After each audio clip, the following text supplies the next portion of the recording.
फरिश्ता कहता है रोने वालों से, तुम लोग क्यों रो रहा है इनकी मौत पर? मुझे तो इस घर में उस वक्त तक आना है जब तक कि एक बच्चा यहाँ जिंदा रहेगा, और उस वक्त तक मैं आऊंगा। तुम अपने बेटों को उतना नहीं पहचानते जितना मैं पहचानता हूँ। तुम देखता है ये मेरा बेटा है, मैं देखता हूँ कल सुबह के 8 बजे इसकी मैं रूह निकालने के लिए इस घर में आऊंगा। तुम्हारी औलाद है, तुम नहीं जानते, मगर मेरे पास जानकारी है इसकी, ये कब इसकी रूह मैं निकालूंगा। तो मुझे तो इस घर में बार बार आना है। एक आदमी मरा है तो क्यों चिल्ला रहा है, क्यों चीख रहा है? इनकी मौत पे मत चीख, अपनी हालत पे चीख। तेरी मौत कल होगी, अपनी जिंदगी पे चीख, अपनी हालत पे चीख। इसकी हालत पे क्या तू रोता है? अपनी हालत पे अफसोस कर। आया है किताब में फरिश्ते की उस बोली को अगर घर के लोग सुन ले, मुर्दा को छोड़कर सब जंगल निकल जाएंगे, लाश सड़ जाएगी, कोई दफनाने वाला ना होगा।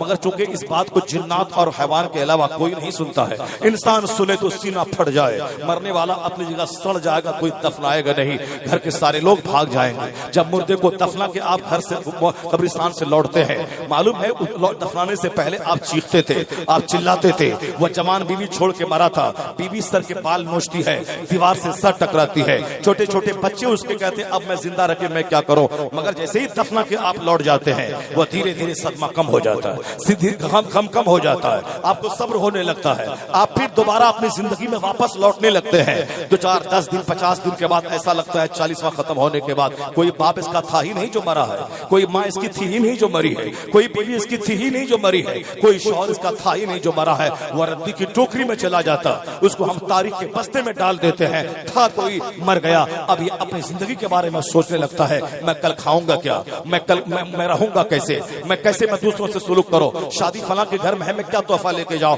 भूल गया उसको जो 40 साल झूठ बोल के मकान बनाया था, बीवी भूल गई, जो 40 साल नमाज छोड़ के घर बनाया था, उसके बच्चे भूल गए। वो अल्लाह से भीख मांगता था, इलाही अभी नहीं मरूं, बच्चे छोटे हैं, अभी नहीं मरूं, बेटी की शादी नहीं हुई है, अभी नहीं मरूं, मेरा बेटा किसी लायक नहीं हुआ है, मेरी बीवी क्या खाएगी। वो भूल गया बदतमीज कि कल मरेगा, आग में जलेगा, कभी उसके बारे में चर्चा नहीं किया।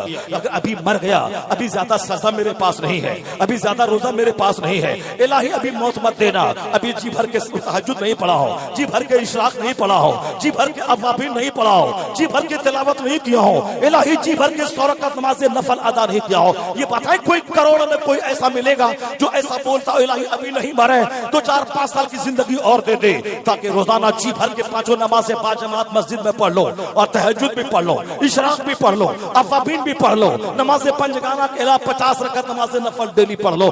करोड़ में कोई नहीं मिलेगा, ये बोलने वाला मिलेगा। इलाही अभी मौत मत दे, बेटी छोटी है शादी दिला दो उसको, बेटा छोटा है उसको पढ़ा दो, मेरे मरने के बाद बच्चे भी लग जाएंगे, मेरी बीवी बेवा हो जाएगी, खिलाने वाला कौन होगा। ये यकीन कर ले कि तेरे मरने के बाद तेरा बेटा तुझसे अच्छा खाएगा, तेरे मरने के बाद तेरी बीवी अच्छी हालत में रहेगी। क्योंकि जो कायनात को चलाता है, जो अल्लाह पर यकीन पुख्ता कर ले, वो जानता है कि जो अल्लाह मुझे खिलाता है वही अल्लाह मेरी औलाद को भी खिलाएगा, जो अल्लाह मुझे खिलाता रहा मेरी औलाद को भी खिलाएगा। ये यकीन जब पुख्ता हो जाता है तो आदमी रोजी की फिक्र कम करता है, जन्नत की फिक्र ज्यादा करने लगता है। क्योंकि अभी जन्नत की फिक्र नहीं है, इसीलिए रोजी की फिक्र है, रोटी की फिक्र है।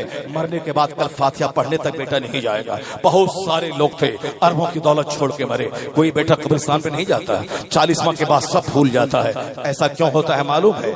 जब रिश्तेदार दफना के कब्रिस्तान से वापस लौटते हैं तो कब्र फरिश्ता कब्र की मिट्टी लेकर उनके रिश्तेदारों के सर पे फेंक देता है और कहता है भूल जाओ इसे, ये अपने अंजाम को पहुंच गया, अब तुम अपनी फिक्र करो, अपने अंजाम पे गौर करो, अपनी मौत की तैयारी करो, इसको भूल जाओ। जैसे ही कब्रिस्तान से बंदा लौटता है, बेटे को सब्र हो जाता है, बीवी को सब्र हो जाता है, सबों को सब्र हो जाता है, रिश्तेदार को सब्र हो जाता है। धीरे धीरे वो मरने वाला अपने हाल पे पहुंच गया और यहाँ के लोग अपनी नई जिंदगी की शुरुआत कर जाते हैं। जिसकी फिक्र में मैंने रोजा छोड़ा था, जिस बच्चों की फिक्र में मैंने नमाज छोड़ी थी, जिस बच्चों की फिक्र में मैंने करोड़ों झूठ बोला था, जिस बच्चों की फिक्र में न जाने हमने कितनी रात जाग कर हमने काम किया था, जिस बच्चे की फिक्र में वतन से बेवतन हुए थे, वो बच्चा मुझको भूल गया कि कोई मेरा बाप था और जो जिंदगी में कभी मुझको पाला था, पोसा था। इसलिए नेक लोगों की कहानी यही मिलती है, वो अपने घर में मकानात की बात कम करते हैं, वहाँ तामीर सीरत की बात ज्यादा करते हैं। नेक लोगों की जिंदगी में ये कहानी मिलती है, वो अपने घर में बाल बच्चों पर अल्लाह की जात पर यकीन और तवक्कुल को पुख्ता करते हैं। उमर इब्न अब्दुल अजीज रज़ी अल्लाह ताला ताला अन्हु। ये वलियों के सरदार का नाम है, मुत्तकियों के इमाम का नाम है। ऐसा नहीं सिर्फ मस्जिद में बैठ के वो नमाज पढ़ते थे। उमर इब्न अब्दुल अजीज दुनिया इस्लाम का बाताज बादशाह था, जिसको 5वें खलीफा राशिद का नाम दिया जाता है। खुलफा राशिदीन यानी वो खलीफा, वो नबी का नाइब, वो खलीफा जो राह रास्त पर हो। वो चारों खुलफा है, सिद्दीक, उमर, उस्मान, अली। ये चारों खुलफा राशिदीन खुलफा अरबा कहलाते हैं। यानी ये चारों की खिलाफत राशिदा है, ये खिलाफत हक है। उसमें कहीं से कोई त्रुटि तलाश करना ये हिमाकत और बेवकूफी है। बहुत सारे कलमा पढ़ने वाले अच्छे लोगों की सोहबत में ना रह करके हजरत अमीर मुआविया के खिलाफ गालियां देते हैं, बकवास कहते हैं। राफिजियत बढ़ रही है, लोग अहले बैत की मोहब्बत में सहाबा से बुग़्ज़ रख रहे हैं। हजरत उस्मान गनी जिस जगह अपने घर में शहीद हुए थे, उस जगह के बारे में आया है कि 30,000 खत्म कुरान उस जगह उस्मान गनी ने किया था जिस जगह उनकी शहादत उनके घर में हुई थी। इतना बड़ा तकवा परहेजगारी का मीनार कहीं आप नहीं देखेंगे। वह ज़ुन्नुरैन मुस्तफ़ा के दामाद हैं, उनके निकाह में मुस्तफ़ा की 2 शहजादियां हैं। लेकिन उसके बावजूद इतने बड़े मुत्तकी जब कब्रिस्तान में जाते तो कब्र को देखते थे, इतना रोते थे, दाढ़ी भीग जाती थी, दाढ़ियां भीग जाती थी, दाढ़ी भीग जाती थी, रोते रोते मिट्टी जमीन की भीग जाती। किसी ने पूछा, हुजूर क्यों इतना रोते हैं कब्र को देखकर? कहा, हुजूर ने कहा था कि मरने के बाद सबसे पहली मंजिल कब्र है।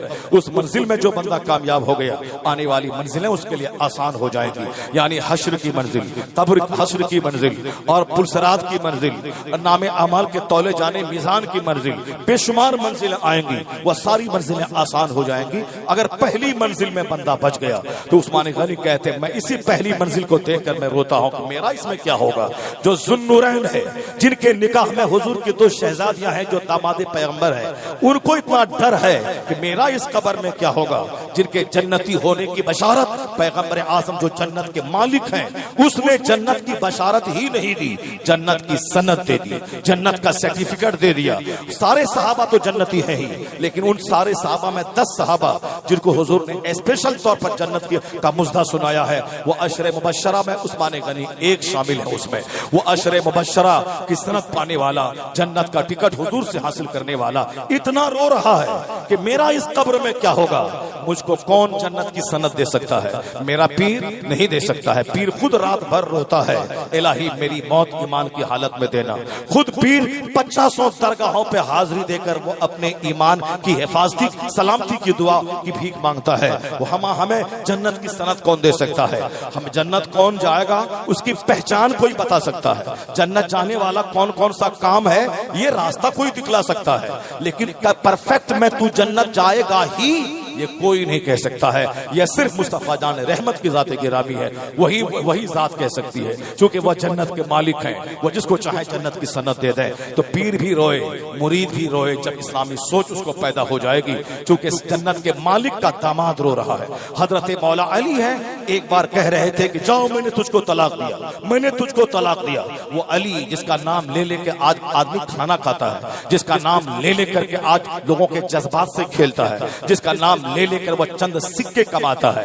अब मौला अली की नमाज नहीं लिया है उसने, मौला अली का रोजा नहीं लिया है उसने, मौला अली का लिबास नहीं लिया है उस बंदे ने। मौला अली का सिर्फ नाम लिया है। क्यों? ताकि मौला अली का नाम ले इसकी जेब भरे, मौला अली का नाम ले इसका कुर्ता भरे, मौला अली का नाम ले इसका घर बने, मौला अली का नाम ले इसकी जमीन खरीदी जाए, मौला अली का नाम ले इस बच्चे को केक और सेब और संतरा खिलाए। अली अली करे इसका घर बने, अली अली करे इसको जमीन मिले, अली अली करे इसकी जेब रुपया से भरे। इसलिए वो अली अली करता है, अली अली बोलता है। उमर उमर नहीं बोलता है, उस्मान उस्मान नहीं बोलता है, अबू बकर नहीं बोलता है, वो अली अली बोलता है। क्यों? वह जानता है कि सामने बैठे हुए लोग अली अली के नाम से झूम जाएंगे, पैसा निकलेगा। उमर का नाम ले कोई पैसा नहीं देगा, उस्मान का नाम ले कोई नहीं पैसा देगा, सिद्दीक का नाम ले शायद के बदन में हरकत न पैदा होगी, अली का नाम ले बदन में हरकत पैदा हो जाएगी। इससे राफिजियत को फरोग मिल रहा है, राफिजियत बढ़ रही है, शियत बढ़ रही है। लोग अहले बैते अतहार की मोहब्बत में सहाबा को गाली दे रहे हैं, लोग फजीलत में हजरत मौला अली को आगे बढ़ा के तफसीली बन रहे हैं, जबकि बात अज खुदा बुजुर्ग तो ही ये मुस्तफा जान रहमत की जाते गिरामी है। और बाद पैगंबर अगर सबसे बड़ी जात अफजल जात किसी की है वो सिद्दीक अकबर के जाते गिरामी है। अफजलुल बशर बादल अंबिया, यानी अंबिया के बाद सबसे अफजल जात हजरत सिद्दीक अकबर की जात है। जो सबसे अफजल है उसका नाम सबसे ज्यादा होना चाहिए, सिद्दीक के बाद उमर सबसे अफजल है, उमर का नाम होना चाहिए। उस्मान का सबसे अफजल है, उनका नाम होना चाहिए। हजरत मौला अली चौथे खलीफा है। हजरत मौला अली रसूल पाक के दामाद हैं। हमने सिर्फ नाम लिया है उनका, उनका काम अगर ले लेता